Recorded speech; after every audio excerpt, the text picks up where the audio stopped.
Hey designers, Derek from The Handoff, and welcome back to another episode of Design Books in 7 Minutes.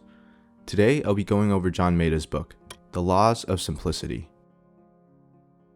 If you're on your deathbed and there's only one dresser next to your bed, what are some of the belongings that you'd like to keep? Would it be a ring, a photograph, or some other type of memento? What are some of those key belongings in your life that you would keep even if you were constantly asked the question, what can't you do without? As individuals, we live in a complex world where everything and everyone demands our attention. Ads and notifications and messages and emails occupy our screens and our minds. Looking at this from the lens of an organization or a business, companies have to constantly reevaluate the market conditions and competitive environment they're up against and make adjustments accordingly. Pressure from different stakeholders, new technologies, shifting changes in consumer behavior, and many more only add to this complexity. But let's step back and ask ourselves, what do simplicity and complexity mean to you? Does one automatically signal good and the other one bad? Before we answer that question and dive into the laws of simplicity, let's take a look at John Maeda and who he is, because his story is pretty amazing. I first heard of Maeda during his talk on the High Resolution podcast with Bobby Ghoshal and Jared Arandu. I'll link to that in the description box below if anyone is interested. But Maeda is really known for his time at RISD from 2018 to 2013, and also for being a professor at the MIT Media Lab for more than a decade, where he helped develop a community of designers and developers. During his time at RISD, the board tried to pass a vote of no confidence. He ended up surviving the vote, and subsequently led RISD to be recognized by the business community as #1 in the world, while also becoming a large advocate for the STEAM movement, which stands for STEM plus the arts. Part of the reason why design and the arts is so big today is due to him, so hats off to you, John. So with that, let's talk about the 10 laws of simplicity. I'll be going over the list straight through once and then dive a little deeper into what each one of them mean. So the first law of simplicity is to reduce. The simplest way to achieve simplicity is through thoughtful reduction. The second law is to organize. Organization makes a system of many appear a lot fewer. Thirdly, time is another law of simplicity. Savings in time feel like simplicity. You can also achieve simplicity by learning. Knowledge makes everything simpler. Without differences, simplicity and complexity do not exist. Simplicity and its counterpart, complexity, need each other. Without context, simplicity is not simplicity.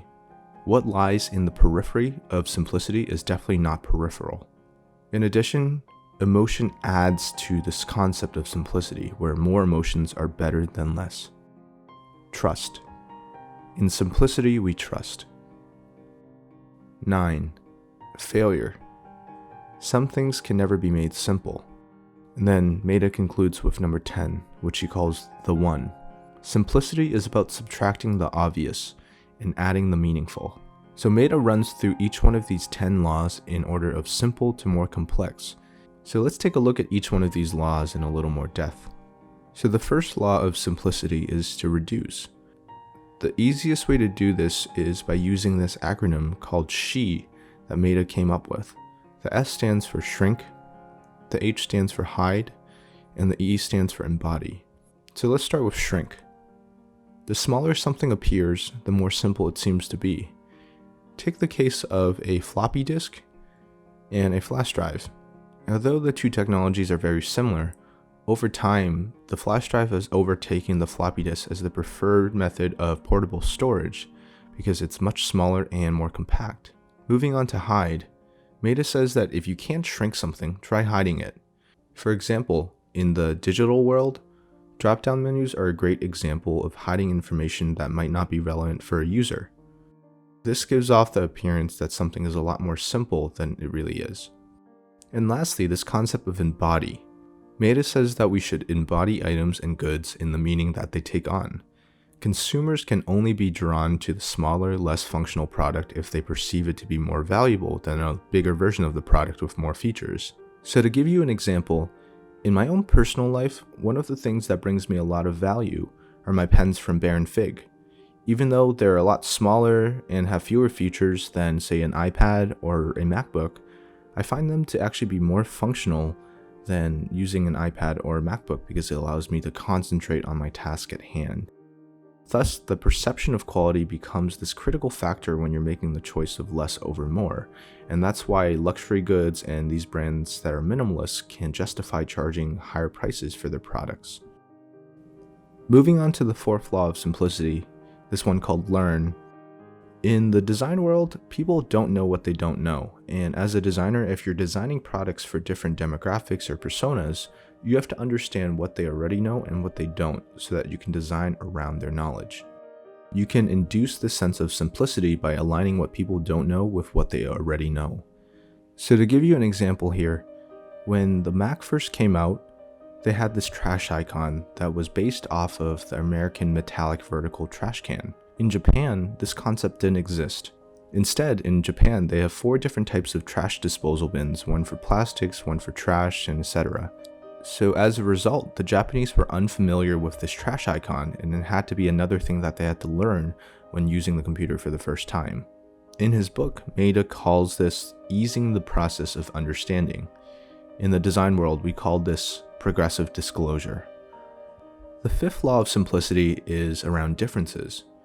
Simplicity arises from differences. Without complexity, simplicity doesn't exist. And if everything is simple, then nothing is simple. So I feel this a lot as a YouTuber myself. If everyone is making the same types of videos, what do you choose to watch as a consumer? For me, I have to find a way to differentiate myself from other people, and as a result, I can induce this sense of simplicity through my videos by doing things that are different from other people. So up until this point, Maeda tries to summarize all 9 of his previous laws in this final law that he calls the One. The One is about subtracting the obvious and adding the meaningful, which he tries to show as taking the number 10, removing the obvious, which is the 0, and then adding the meaningful, which is his statement here summarizing simplicity. That's where he comes up with this concept of the One. In culture and what I've seen today, I find that a lot of design trends follow this concept of simplicity where we're removing things and making things as obvious as possible, with all these companies slowly moving towards this sense of simplicity and minimalism. Minimalism is something that I've started following in my own life, and over the past few years, there's been a lot of design trends, but one of the most popular that I see still is this concept of flat design, where we're removing shadows, we're removing borders, we're making everything as simple as possible. So with that, there's still a lot to cover around these laws in another video, but I definitely recommend that you give this book a try if you're interested in learning more, because even though it's a little older and it doesn't have the best reviews, I still got a lot of great insight from it. It's only 100 pages long, and you can definitely finish it in one sitting. I've dropped a link in the description box below, so if you get a chance to check it out, leave a comment and let me know what you think. If you like this video, please drop a like and subscribe for more videos like this to come in the future. Thanks for watching, and I'll see you in the next one.